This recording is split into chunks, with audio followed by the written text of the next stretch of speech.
Who was that man? What was his secret? It's not important. And if I bothered you, will you accept my apology? He was pitiless in revenge, quick to decide and a master of every weapon. A man everybody would like to have seen dead. Django. Yeah, his name is Django.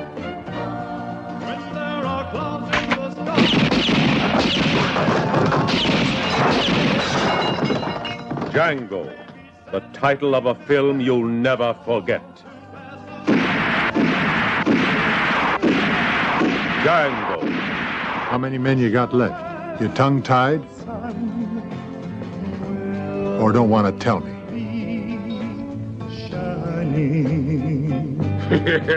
Too bad, Maria.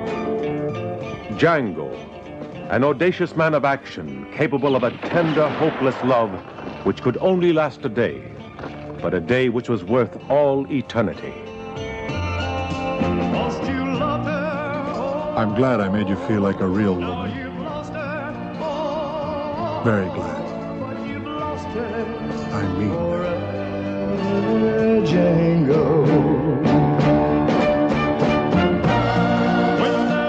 Django, a new, ruthless, violent film. Featuring a great new star, Franco Nero. And a great supporting cast.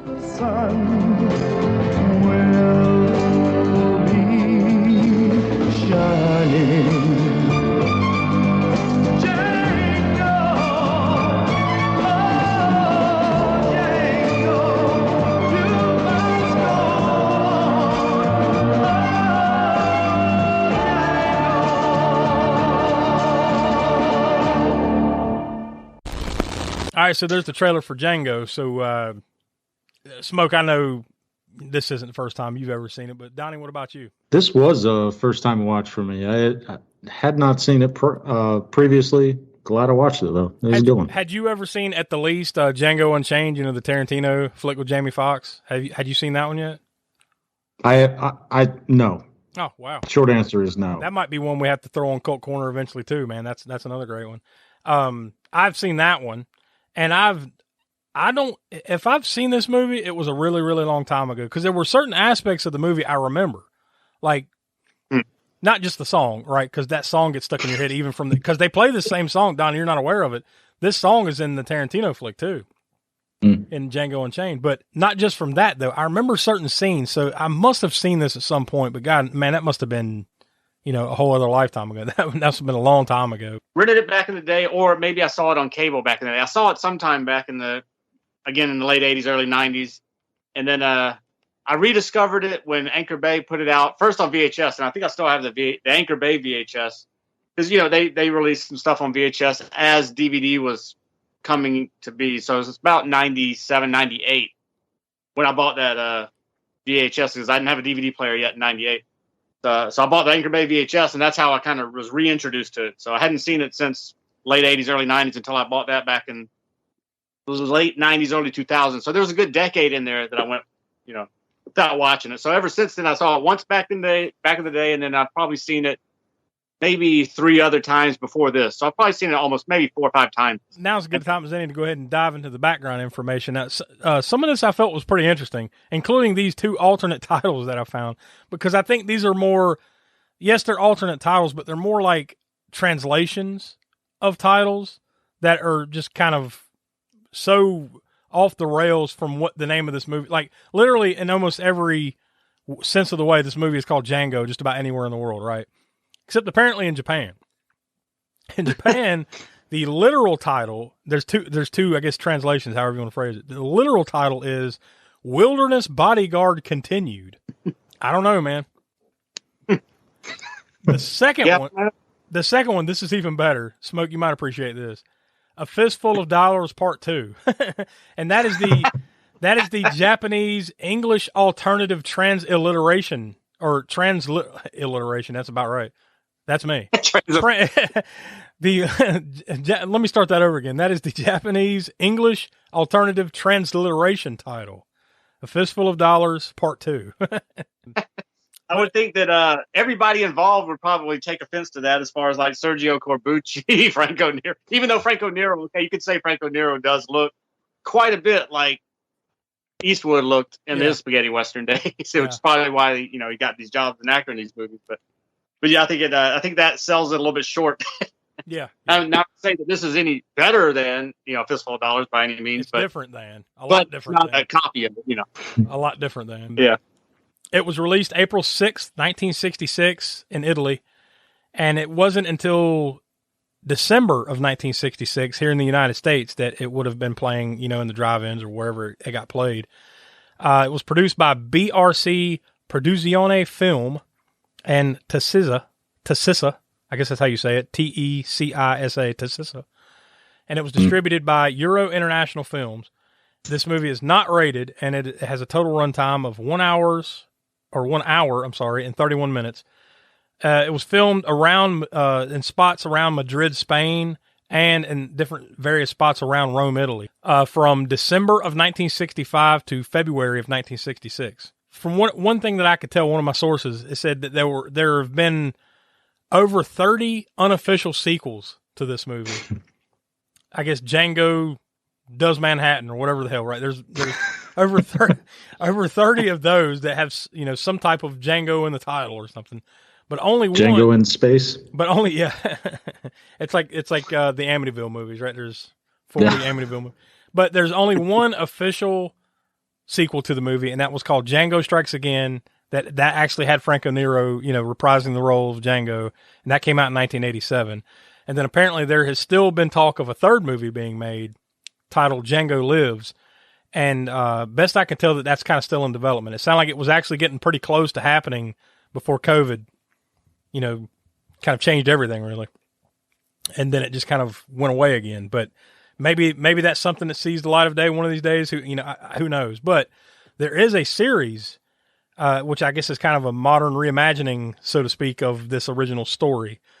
I don't know exactly, what the ins and outs of it are, but there's going to be a series that it looks like, from what I can tell, is set to debut pretty soon in the UK, just called Django. So that might be interesting to get our hands on one of these days to see, how it compares. This movie was directed and the story was written by Sergio Corbucci with his brother. Now, he directed the movie, but he also wrote the story and the screenplay with his brother, Bruno Corbucci. Sergio, though, he would best be known for The Great Silence and like tons and tons of spaghetti westerns, right, Smoak? I mean, you may know a little more about the work of Sergio Corbucci than I do. Yeah, you just mentioned one of his best ones, I think, is and I almost chose it for this. I almost went with The Great Silence. It is fantastic. The setting for that one is different this also might as well mention the setting of most of these spaghetti westerns are different than your average American-produced western, because the nature of Italians and the way they shoot, and we've talked about this one with the horror movies. I mean, they have a very visual sense of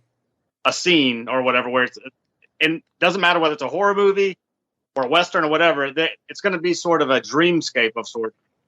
Very stylized. If it's a western scene, it might be fog for no reason. Fog is going across the scene or whatever, or winds blowing tumbleweeds across. And all that. I mean, it's very visual, very dreamlike or whatever. So, and for Django, it has to do with the mud. There's mud everywhere. I was about to say, to me, the thing that was striking in this one is how much mud there was. Yeah, mud everywhere. But with all the horses, with all the horses, like how much of that is shit? Yeah, I was thinking I was thinking not necessarily of that, but I was thinking that is probably a very realistic quality of how it would have been, how the shape of the streets and whatnot would have been in the Old West. If you think about it, though, it would have been probably just muddy and nasty, and from rain, maybe not even so much rain, but like you said, from horse shit and just piss and even human feces and stuff, right? It probably just would have been nasty at all times. So that's probably a fairly good representation of how especially in a little one-horse town like this, right? Literally, where everyone's been run out of town. Yeah, but in that other movie I was talking about that I was going to choose was Great Silence. Know that other Sergio Corbucci film, but in it the setting is snow. And you don't really see too many snow settings in Westerns. And I believe, I haven't really dug into this, but I would have kind of assumed that Tarantino's, what was the other Western he made had 8 in the title? The Hateful Eight. Hateful Eight. A lot of that, some of that was shot in snow, and I would definitely, pretty much, like I said, I haven't read it, but I'd almost bet my left testicle or the right one. I don't know, one of them. No, I'm not betting my testicles on it. Whichever one you need less. But yeah, but that he got inspiration probably from The Great Silence for the snow settings in The Hateful Eight. You're probably not wrong at all, because I know, like, too, I think he's pretty tight with Franco Nero, if I'm not mistaken. Yeah. So yeah, like, that wouldn't surprise me at all. And speaking of Corbucci, some of his other ones, Navajo Joe is another great one. I mean, he's got a ton of them. And we could just keep going. I could just keep rattling off Corbucci titles, and some of those we'll get to again, especially down the road if I get to picking The Great Silence, or like I said, Navajo Joe. I'd probably go with one of those as well. But primarily known for that. But his earlier stuff was like dramas, musicals, as a lot of Italians were in those early, say, 50s era. He did some of the what's called peplum. It's a subgenre in Italy, which is basically sword and sandal movies dealing with Roman mythology and things, Hercules, etc. As Cannon did some of those too. We'll get some of those on Cannon fodder, like Ferrigno as Hercules. As I could see it playing in my mind. It's almost like the Django song. As soon as you said Cannon, I was like, oh shit, Hercules. Yeah. Yeah. So even Cannon got in on the peplum because that was, I believe, directed by an Italian director too. I believe maybe Sergio Martino. I can't think of exactly which one, but yeah, even Cannon got in on the peplum thing. But back to Django here. This movie stars Franco Nero as Django, the title role. He would possibly, I mean, like, dude, you might know him from 1,000 different movies. The dude has literally been hundreds of IMDb credits. As I just mentioned, Cannon. He was the ninja, the main ninja in Enter the Ninja. Enter the Ninja. Yeah, I was going to say Enter the Ninja. He had smaller roles, of course, but bigger movies. Die Hard 2. He was in that. He actually had a small role in Django Unchained, although he wasn't playing the part of Django. They told a different story there, but he had a completely different role. But he was in Django Unchained. Even a small role in John Wick Chapter 2. So even up to this day and age, Franco Nero is still kicking around. He's still doing stuff. It also stars Loredana Nusiak as Maria. She may also be known from No Way Out and Gladiator 7. Jose Badallo as General Hugo Rodriguez. I just thought this was hilarious. I have no idea what this movie is, but he was known for a movie called El Crack. And Sound of Horror. Eduardo Fajardo as Major Jackson. He would also be known from The Murder Mansion, which I don't know that movie either, but it sounds awesome. And Ace of Hearts. But all these actors and actresses, played in a ton of Italian titles, spaghetti westerns, and a number of TV shows and series later throughout the 60s and 70s. So a few recognizable faces if you're into that, genre of stuff. You probably would have seen a few of these faces for sure. I know that in several countries it was banned for the violence, and that's another thing that I like about these Italian movies is they don't shy away from brutality, a lot of them. I mean, this isn't even the most brutal of the Italian, once we get further down the road of doing some of these spaghetti westerns, but it definitely has its moments. But it was, the UK board, they had rejected it originally too. So, it's got some notoriety behind it.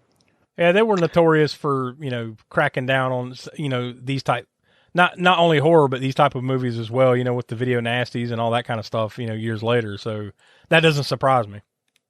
Yeah, another thing, after filming ended, Corbucci told Franco Nero to, drag Django's coffin up a hill, without turning around. And then by the time he reached the top, the crew had already packed up and left. I just thought that was awesome. That is awesome. Yeah, that's hilarious. Everybody just packed up and left. He turned around. Everybody's gone. Son of a bitch. That's good stuff. Yeah. Also, I guess we might as well talk about the title of the movie too, because the title of the movie comes from is a reference to the jazz guitarist Django Reinhardt, who was bigger at the time maybe that this movie came out than maybe some people would know now. And he had a crippled hand, and there's a scene in this movie, which we'll get to as we're going through the plot. A crippled hand plays into the plot, of course. 2 crippled hands, to be more precise. Yeah. 2 extremely crippled hands. It's refreshment time, and our refreshment stand is loaded with good things to eat. There's crispy, crunchy popcorn, and hot, delicious buttered popcorn. Lots of candy, and frosty, refreshing cold drinks. Why not treat yourself at the Refreshment Center now? For you, the listeners of the All-American Spook Show, Audible is offering a free audiobook download with a free 30-day trial to give you the opportunity to check out their service. So I went over to Audible, and I just typed in Django to see what will pop up, and it looks like really only one thing. I mean, there's multiple things that popped up, but only one thing that actually has anything to do whatsoever with anything called Django. The other ones, I don't know exactly. Okay, there's an author. There's an author named Django Wexler, so that's what these other things are coming from. But the first one that pops up is Django, The Life and Music of a Gypsy Legend by Markle Dregney. That one is, let's see, a little over 15 hours long. And then I'll just read the title of one of these books by old Django Wexler.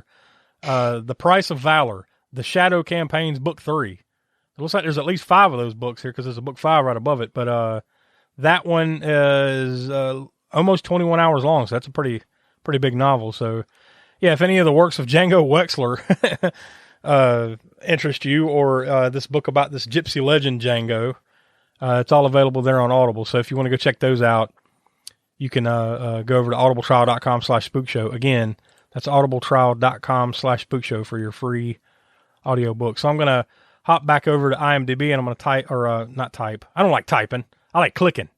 I'm going to click on plot summary and see what pops up. And we've got 3 here. We've got the simple sentence one. A coffin-dragging gunslinger and a prostitute become embroiled in a bitter feud between a clan of Southern racists and a band of Mexican revolutionaries. This one was contributed by Nick Reginas on IMDb. Squelching across a godforsaken ghost town near the U.S.-Mexican border, always dragging a heavy coffin, blue-eyed Django, a drifting, mud-spattered former Union soldier, saves runaway Maria from certain death. But the wooden container with the mysterious content has already caught the attention of the racist ex-Confederate officer Major Jackson and his gang of white supremacists, and before long, things get nasty. Now the guns have the final say, and as if that weren't enough, Jackson's sworn enemy, General Hugo Rodriguez, and his feared revolutionaries enter the picture, wanting to have a piece of the action. Can Django, the taciturn stranger with the lightning-fast right hand, take on 2 armies of murderous henchmen and live to tell the tale? And then the last one, because it's a little shorter than that one.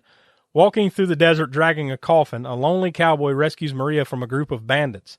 That cowboy is Django, and he arrives in a muddy ghost town ravaged by those bandits, where only the saloon and the brothel, owned by Nathaniel, are open. Soon Major Jackson, who charges protection fees from the dwellers, rounds his gang up to face Django. Then a mercenary and acquaintance of Django, General Hugo Rodriguez, arrives in town, and Django proposes a bold plan to steal the gold from Jackson and split between them. Yeah, I mean, at first, I was kind of having a hard time trying to figure out what the hell this movie really was about. What was the end game? What was the point? Not to say that there's not a story going on, because there is, but I think it takes you a minute, just in my opinion, to kind of grasp what's going on. But I will say, it grabs you right off the top with that song, right? I feel like, bam, like literally bam, as soon as you hit play. Yep. Right? Yep. And with the song, and then with him dragging that coffin, that's right? what I was about to say. And if the song isn't enough, if the song isn't enough, it's the coffin, right? Like, you're like, okay, what's this about? When you realize that he's taking this coffin wherever he goes, you're like, all right, are we going to spend the whole movie trying to figure out what's in that coffin or not? That's kind of the interesting hook at the beginning. But past that, and kind of like, you really struggle to find out why, until a good ways in. Why is this happening? Why is any of this happening? Why is he here? Why does he want these people? He clearly has some past with this Major Jackson and everything. And I think some of those things are answered, but not all those things are answered. Some of those things you have to kind of infer yourself, right? Yeah, we probably should stop here and do the disclaimer, right? About the spoiler filled podcast. Yeah, you're right. Because we can get into them real quick here with this one. if you haven't listened to us before and you're listening this far, that's a good point. We are a spoiler-filled podcast, so we're going to, if you've never seen this movie, we're going to spoil it for you. So we encourage you to go find a copy, check it out yourself. Hit pause, come back after you've watched it, and then listen to the rest of this conversation. Because otherwise, it's going to be torn to shreds and picked apart and spoiled for you. So that's a good call, Smoak. I just figured before we announce what's in the coffin, because that is a mystery that's pretty cool whenever you do see what it is. Oh yeah, in the coffin. Oh yeah. But he shows up in the middle of this horrible situation. Like, this woman has been tied up and getting the shit beat out of her by what I'd say about 4 or 5 like Mexican revolutionaries, right? And then some of what you've come to find out afterwards are Major Jackson's men, which are like these, basically these ex-Confederates that are just, out to continue their own little personal war, right? They roll up, kill the Mexican revolutionaries, and then, now we're going to kill her ourselves kind of thing, right? So Django comes shambling up with his coffin, and then he takes them all out and saves her from being, I guess they were about to burn her on the cross or something, right?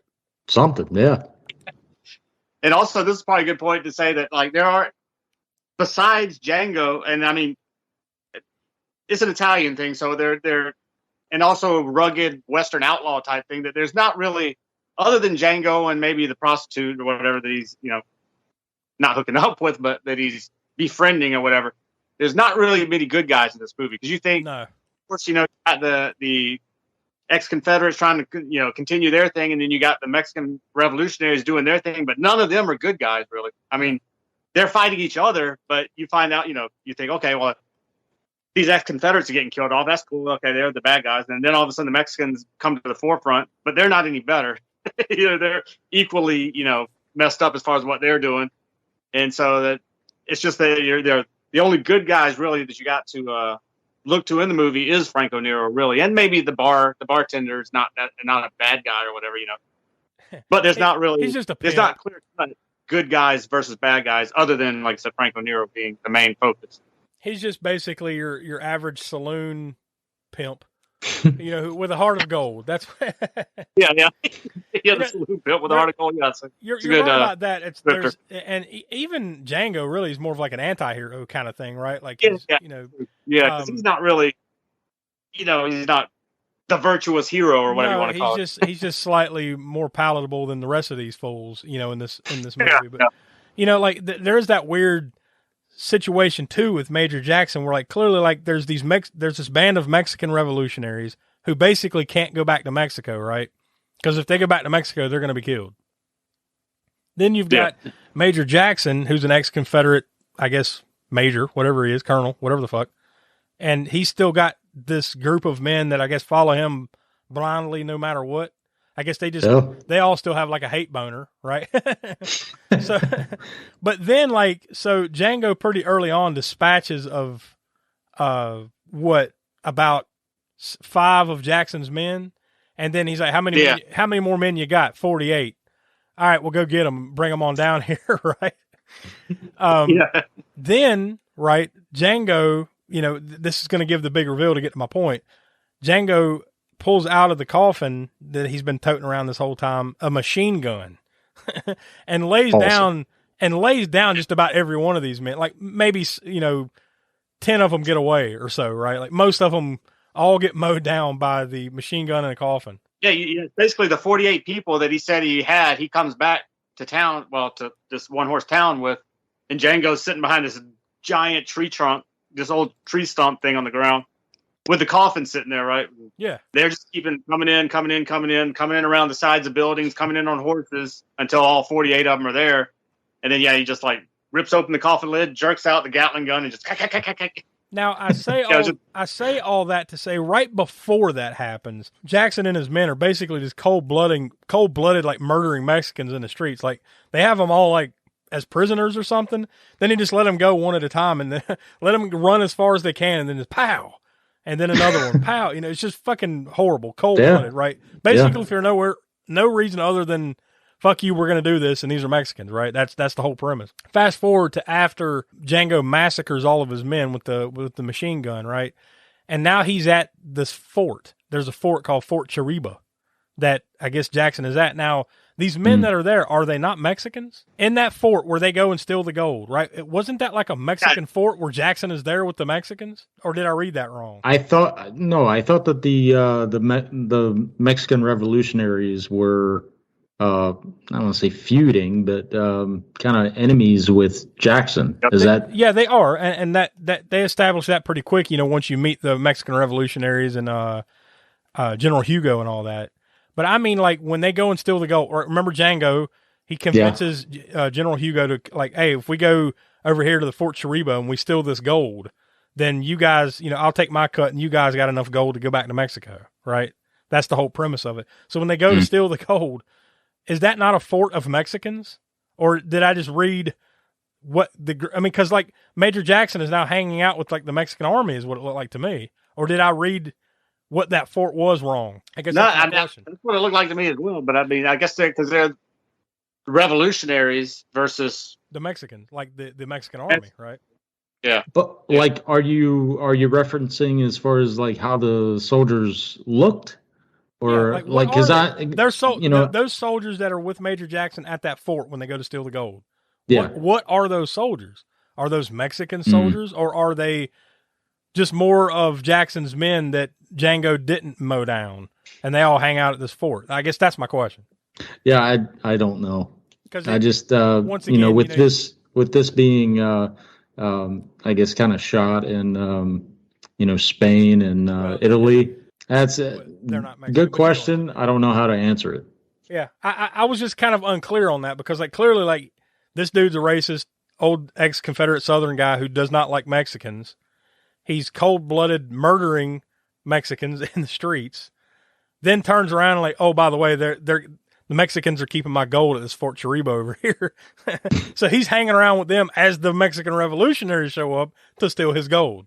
So I was just trying to make sense of that whole thing, right? But I don't know. I guess, once again, someone smarter than me that can understands the story a little better could maybe say, oh yeah, well that was Jackson's leftover men that Django didn't mow down. Right? I don't know, but regardless, still the whole coffin thing, cool as shit. With the machine gun popping out of there. Yeah. And the funny thing is too, is all that shit happens like in the first 30 to 40 minutes of the movie. So like the first half of the movie, you're about halfway through the movie, you feel like you could end it right there.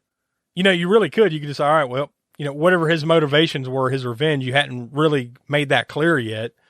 Well, he basically just killed Jackson, and he hadn't killed Jackson, but he killed most of Jackson's army and all of his men. You could have ended it right there, but then you look at it like, wait a minute, there's still 45 minutes of this movie left. So what still needs to play out?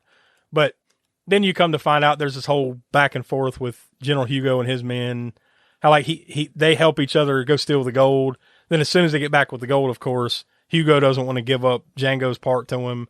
So then there's this long ass scene where Django has to steal the gold by putting it in the coffin, dragging it back out. Yeah, it's a really long thing, but basically he steals the gold, drags it back out, sets up the machine gun as a distraction to get out, eventually manages to get out, and then quickly fucking loses the whole coffin of gold in a quicksand pit. Yeah. Which actually, at the beginning when he saved Maria from the I guess it was Jackson's men, he shot that leftover guy, and the dude fell over and just disappeared in the quicksand. Yeah. So I guess they're setting up that point that there's a random thing of quicksand under that bridge. Yeah, quicksand can happen. I guess so. Fucking quicksand, it never fails. And especially in it's like it was a thing in almost every Western, wasn't it, Smoak? Like there's fucking quicksand. Including parodies like Blazing Saddles. Yeah. It seemed like it was always a thing. Although this one felt, I don't know, I've never seen quicksand in real life to look like, to tell what the texture or the look of it really is. All I've ever seen it in is in movies, right? Yeah. So like, but this quicksand looked weird to me, like compared to quicksand that I've seen in other movies. Like, yeah, this one just looked like, probably what it was just water with a little bit of stuff thrown on top of it. Yeah, they just threw a handful of gravel on top. Like, yeah, it's quicksand. Shut up. Yeah, it didn't look very consistently thick like you see, and like I said, I haven't seen it in real life either. But most movies, they try and make it thicker looking. Yeah, it looks like almost looks like oatmeal. Yeah. It does. Don't fall into the dangerous oatmeal pit under that bridge. Everybody knows about it. But basically his motivation was, if I, put the puzzle pieces together, right, is he was in love with some woman, that woman that's on the gravestone, right? Her name, Zorro, whatever her name was. And she dies, I guess Jackson either killed her or because of Jackson, right? So he has come back for revenge on Jackson. Yeah, that's what I got from that, from the which you see the tomb, not tombstone, but the cross, right? Yeah, the gravestone, yeah. And the gravestone. Yeah, and then the symbolism, kind of to fast forward a little bit when you get to the end, when there's that final showdown between Django and Jackson and a few of his men. We'll get to that, I guess, in a second, because there's one big, really big scene that happens before you get to that, and that's what Hugo does to Django, right? Yeah, when he just smashes, takes the butt of his rifle and smashes his fingers in the ground. That's just into a bloody pulp. And I don't know how many times that he just like smash with the butt of his rifle. Just kept doing it, right? Crushed, and you just pulverized both of his hands. Yeah, both of his hands, just like a bloody pulpy mess on the ground, and they just leave him there like that, right? Broken. And that was all his bones in his hand, basically. And that was for stealing the gold, of which they were going to steal from him anyways, right? Because clearly that's the way it was going to play out. But he's like, we don't kill. What did he say? We don't kill thieves. We just fuck them up, And then he did that. Yeah. I think I'd try and find a way to get that gold out of that damn quicksand. Yeah, that was another one of the loopholes they never closed. Was like, so did anybody go back for the gold in the quicksand? Yeah, like how would you retrieve something from quicksand? Well, I don't know. Is that known? I don't know the logistics of quicksand. Like, how deep does it go? I don't know what the general. You would think you could I don't know. You would think that you would find a way to get down to that gold. Well, I know enough to know that, like, say, a quicksand pit ain't a bottomless pit, right? So I don't know how deep it is, but I would imagine you'd be able to, say, tie a rope around a couple of guys, get them to go down in there and kind of grab a hold of it, tie a rope around it, and then pull it out of there, maybe. I don't know. And then shoot them when they're done. Yeah, when they're done. You got to tie up all the loose ends. Because, yep. What are you going to do? Yeah, because obviously these are all unsavory people, and they'd probably try to steal you blind. So, yeah, hey, we got it. Bam, bam. You'd have to shoot them right away. Such is the old West. We skipped over another really brutal scene a little bit earlier on after Django takes out Jackson's men with the Gatling gun, and then the other Mexican bandits / revolutionaries come riding into town. You have that one guy who was kind of sort of not necessarily part of Jackson's crew, but he was like a priest of some sort, right? Yeah, he was a preacher. Bible. Yeah, they called him Brother Jonathan. Brother Jonathan, when they get him. So the Mexican bandits or revolutionaries accost him. They're like, and they're teasing him about his ears or something, right? Hey, his ears are so big they could, because they're saying that he's like a spy for Jackson, right? That he's helping Jackson out. Yeah. Because those ears are so big, yeah. And then they take his knife out and slice one of his ears off and make him eat it. Yeah. I tell you, that is awesome. And honestly, that's one of the most violent and underrated, I would say probably the best kill. Because pretty much everything else other than, pretty much everything else that happens, if you think about it, is all just like people getting gunned down, like five or six at a time. Most of those gunfights, they didn't have the money, I doubt, to have so many squids. There would have been a bloodbath if they had squibs for every time somebody was getting shot with that Gatling gun. Yeah. But yeah, so most of that gunplay wasn't even really that bloody, right? You see a couple of shots, maybe of somebody's head with some blood on it or whatever. But yeah, the gunplay itself wasn't overly gory. It was those other brutal scenes with the hands and the ear. Yeah. That really, they cut the dude's ear off and make him eat it. That was awesome. Then shoot him. They're like, as he's running away, right? Doesn't he kind of like scuffle away and then they just shoot him in the back. Something else is that anytime anyone is shot, they always throw their hands up in surprise. Yeah, there's a and then they fall over. I didn't see that gun pointed right at me. Didn't see it coming. Yeah, we would have to wait until, well, maybe not wait. I forget what year. Yeah. By the way, this was a movie I almost went with as well, The Wild Bunch. Yeah, that's a good one. That's a good Wild, one. but Sam Peckinpah, now he was one that had really good blood squibs when in that movie, The Wild Bunch, as well as Pat Garrett and Billy the Kid, which was another title I was throwing around for this. But that is definitely one of the more memorable scenes. I'd say right up there with him pulling the machine gun out of a coffin and and laying 40 dudes down. Right up there is Brother Jonathan eating his own ear. It's 19. Now I will add, this is 1966 brutality, so it's not quite as bad as say if they tried to do something like that today, they'd probably slow it down and make him eat the ear with a knife and fork, and it would be. Well, they show him chewing on it or whatever, like making him chew on it and all this. You would see the knife cutting the cartilage from the ear. And this movie, you see a knife go towards the ear, and you see the knife go down, but you don't see it making contact. All of a sudden, you see there's a bloody ear. Latex. Yeah. They put it in his mouth, and then he kind of scuffles away, and they shoot him. But still, for what they were doing, you still get what they were doing. Yeah, exactly. But that's a very memorable scene. But like I said, you come down to after Django gets his hands crushed, that basically eventually leads you up to the big scene at the end. Maria got shot or something too, right? Like trying to help him, and then he takes her back to the saloon where Nathaniel is still there. Nathaniel is helping her. Meanwhile, Jackson's men roll up and they kill Nathaniel. But I think Maria is still there, right? Like I think that was kind of the end of her story, right? Like she's shot in the gut, but she's still laying there on the couch in that saloon, right? I guess she's okay. But then you go to what Django did during this moment was he went to the cemetery. He went to the grave of, I guess, his former love, and his hands are crushed, so he can't really do anything with the pistol that he's got, but he's still that final stand. And then Jackson, he's propping the pistol up, right, and trying to cock it, but his hands are all jacked up and messed up, and then he keeps dropping the pistol and then propping it back up there. And meanwhile, Jackson's men are coming in, or what's left of them, which is only, conveniently enough, I think 6, right? I want to say it was like 5 men plus Jackson. So it's just the right amount.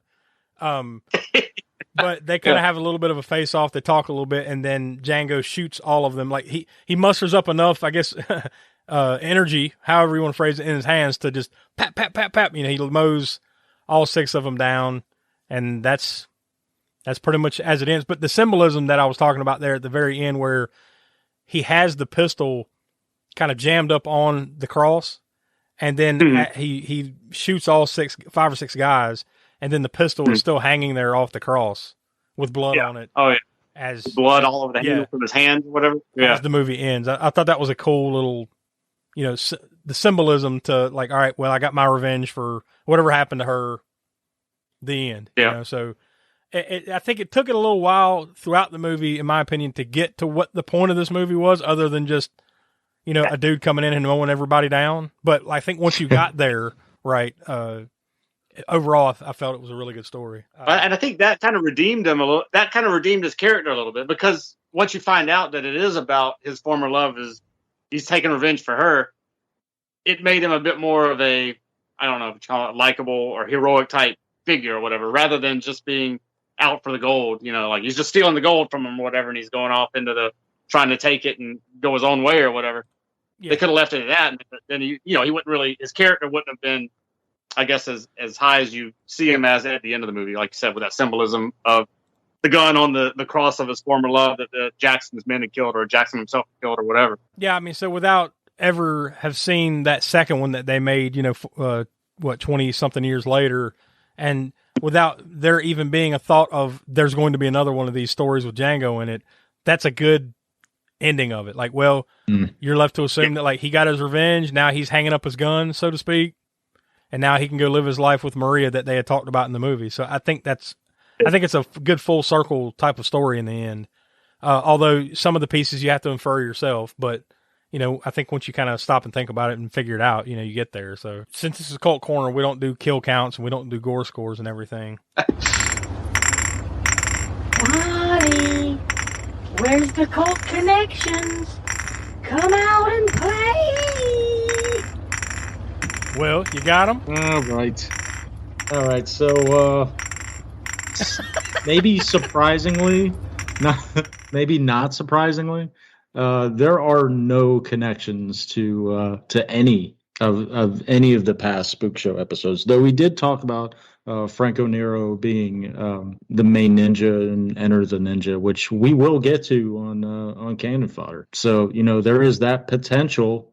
I don't want to say potential. That is an eventual connection, but nothing to past Spook Show episodes for cast or crew. It's unsurprising since we haven't done a lot of this type of stuff, so it makes sense. I see. I guess that's pretty much where we'll leave it as far as what the things that we normally do, but we can't get out completely without giving our star ratings. Now on Cult Corner we have a slightly different scale. Like we're not necessarily comparing this to like the usual horror movies that we do, and we're certainly not comparing it to Cannon Films. That has its own little Cannonball rating scale. This is its own living, breathing little organism where we're actually comparing it against other legitimate theater, or not theater, but other legitimate films, so to speak, right? Like you actually would be comparing this to, say, The Godfather or, those type of things. So, Smoak, I'll let you go first since this was your pick. I know it was a wheel spin, but you selected the movie. So, what are your thoughts on your star rating? Oh, yeah. As I said, it's probably been the 5th time I've seen it now. And I definitely enjoy it each time. It's been a while, though, since I've gotten back around to it. So it's good to pull it out and watch it again. It's been a number of years anyways. That being said, it's not my favorite Sergio Corbucci film. I didn't decide to go with, I won't say what that is until at some point on the show when we get to it, but it is up there as far as spaghetti westerns, as far as the reputation of the title, helped out, of course, by Tarantino doing Django Unchained and using the, by now, for us anyways, infamous song, Yeah. The one that will get stuck in your head. Will be stuck in my head tonight as I'm trying to go to bed too, I'm sure. How could I forget? But it's a classic. I think I'm going to have to go with 3.5. Yeah. So one of there's several things I liked. This was a first time watch for me. So my dad is real big into westerns. I'm not really. There's a handful that I like, but it's not a genre that I'm typically familiar with. But that being said, it was cool to see the machine gun in the coffin that he's been lugging around. This being the first time I watched it, I drew kind of comparisons to Robert Rodriguez, El Mariachi. Has kind of like a similar element. Except it's kind of spoiling that if you haven't seen that. So it's almost as if Rodriguez and Tarantino might have seen these movies. You think so? But another thing is the just the brutal violence and the action. Certainly chalks it up for me. I would say on the downside, the dubbing is pretty bad. And there was the fight scene between Django and Ricardo that was in the saloon. I thought that was kind of weak. Yeah. That kind of maybe took it down a little bit. And but no, my star ratings I gave it 3.25. I enjoyed it. I would absolutely watch this again. Yeah, I'm gonna go with 3. I think that's fair on my scale. But I echo everything you guys just said. It's a fun watch. There's a few really cool, memorable scenes. For westerns. Does it stick out as much as some other spaghetti westerns? Of the same time period. Not quite as much, but this one's a lot better than most from that time period because just westerns, period, right? I mean, there was that period in Smoak from throughout the 50s and the 60s and into the early 70s kind of was like that golden era of the western, right? And well, like Donny said, and I didn't really mention this either. But my dad was, as most of our dads probably were, and most men in that era probably were huge fans of westerns. Westerns at that time were like like us growing up on Cannon films and action movies and things of that nature. Yeah, I know when our fathers grew up with westerns, and so I got a lot of my Western watching, I guess, done or influences or whatever done through my dad, but he wasn't necessarily the biggest fan of Italian spaghetti westerns outside of Clint Eastwood ones. He loved the Clint Eastwood ones. Yeah. But his main thing was like the John Wayne, John Ford directed type. Same. American-made westerns or whatever. But so I didn't have a lot of experience with the spaghetti westerns until I looked them up on my own outside of the Eastwood one. Yeah, like my dad, I had actually asked my dad today. I was like, "Have you ever heard of this one?" He was like, "No, who is?" Ask questions, and he'd never heard of him. You would think, though, if someone that likes westerns like your dad, though, you would think if you let him watch it, I would think he would enjoy this. Yeah. Oh, yeah. Unless it goes a little bit too far over with the violence. There's probably sometimes brutality, I guess, maybe throws off generations that grew up. There's definitely more violence in this. My dad is. I'm sorry. My dad is actually the one that I watched A Nightmare on Elm Street with when I was 5. So he's I just he's mean fine. that, like, if you're comparing this Western and ones like this to those, like Smoak said, those John Ford type, those John Wayne type movies. This is a whole other level, right? Like, in those, you might go a whole movie with only a few guys getting gunned down or something. Meanwhile, this one has you need like blood coming out, or anything like that either. But in this one, you literally have multiple scenes where guys are getting mowed down left and right, and one where 40 dudes get killed with a machine gun. So, like, this is more people's ears chopped off and eaten by them. So, that was awesome. This is more than your average Western from 1966. I'll say that. Yeah. Now, also, and just to kind of float this out there, but we'll probably see that kill being brought back up again on the year. Yeah, the Spookshow Awards. Yeah, Spookshow Awards. Yeah, I don't doubt that at all. This will probably, that one in particular will probably be mentioned again, no doubt. Before we leave this one completely in the dust, I'll say over on IMDb, it got a rating of a pretty good rating, 7.2 out of 10, and that's over 29,000 IMDb ratings there. And on Metacritic, their scores go from 0 to 100. It got a 75 over there, so that's 2 really high marks for this one. And over on Rotten Tomatoes, it had only 15 critic reviews, but it still got a score of 93%. Which that's not certified fresh because I think there has to be a threshold of how many critic reviews there are for that. But still, 93% out of the ones that reviewed it. Really good.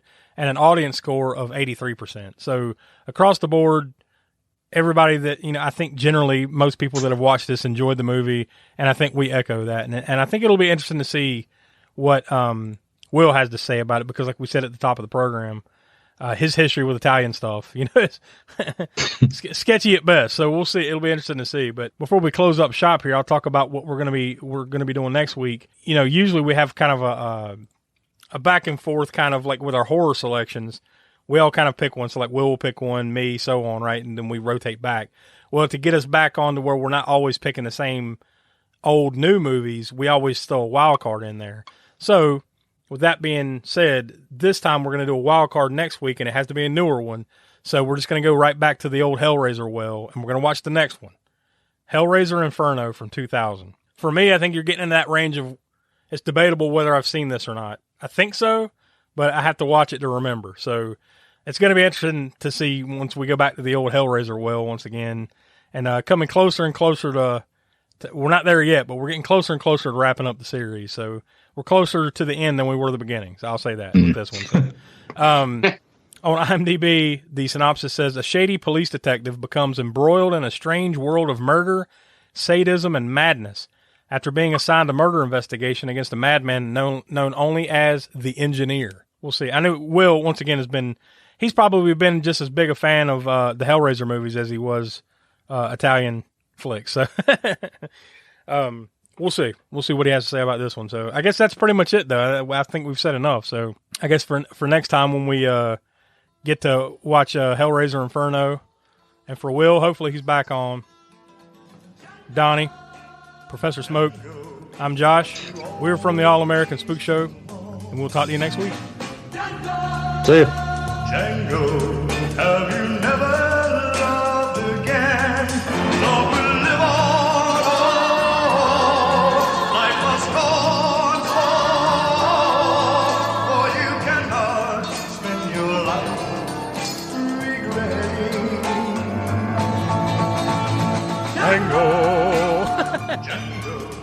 I swear that's you. As you leave the theater, folks, please be careful. Don't let this happen to your car. Be sure to remove the speaker before you leave. If you should accidentally pull a speaker loose, please turn it in at our snack bar or box office. Thank you.